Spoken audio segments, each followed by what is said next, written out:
scenery tuổi sâu cha hay lưu lạc trên này dùng hoàn bảo và anh nhảy nè môi man tâm pha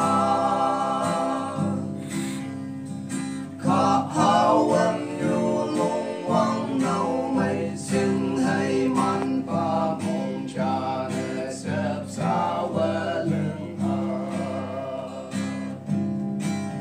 nàng giặc mơ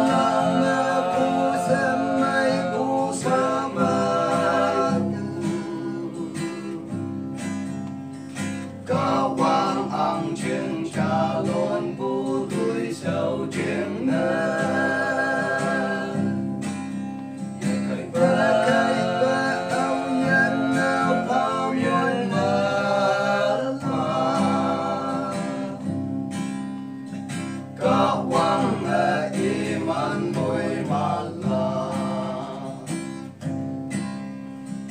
nang sinh hay ngân tuổi nhu nang ha yo ta âm cả tô cô ba sẽ thấy mệt tha cầm gỡ la đâu lấy mà cô ya ha vui bay lạc trên nè nàng giặc xem là nhang pha tơ nàng giặc mơ